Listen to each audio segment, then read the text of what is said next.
O Concello de Rianxo elaborou un programa de actuacións para a mellora dos centros educativos. O alcalde agarda que as obras máis urxentes finalicen antes do inicio do curso escolar. No mes de xuño, os centros educativos quedaron baleiros polas vacacións estivais dos alumnos. O atraso do nomeamento dos gobernos locais tras as eleccións obrigou a comezar os traballos de mantemento dos colexios e institutos máis tarde do habitual.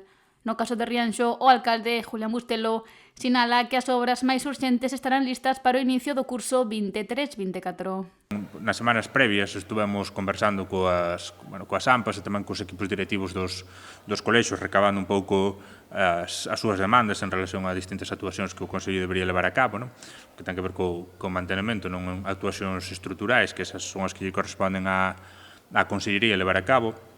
Entón, fomos diseñando un pequeno programa de actuación, un cronograma, e esta mesma semana está o Servizo de Obras empezando con eses traballos, coa previsión de que as actuacións máis urxentes, se queremos, estean completadas cando o curso comece. E outras actuacións non tan urxentes, pero si necesarias, iránse desenvolvendo ao longo do curso escolar. Tamén a maior brevedade, pero con un pouco máis de marxe. Entón, se estaba empezando con eses traballos, en concreto na Escola de Cubide, desenvolveránse tamén durante as próximas semanas, indo alternando os distintos centros escolares. Por un lado, os do CRA, a continuación os que ten que ver con a educación secundaria e primaria.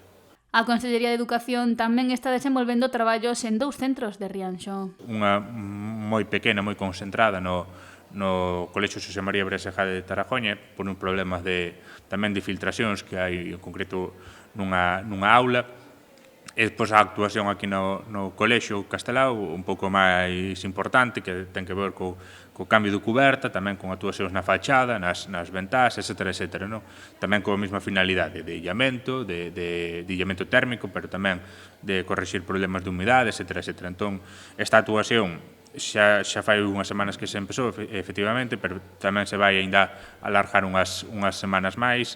Esperemos que estea todo rematado, cando menos todo o que poida supoñer un atranco para o normal desenvolvemento das clases, pois que estean efectivamente rematadas antes do comezo das mismas. Para non obstaculizar o bo funcionamento das clases unha vez se dea comezo o novo curso escolar, que arrancará o vindeiro 11 de setembro en Galicia.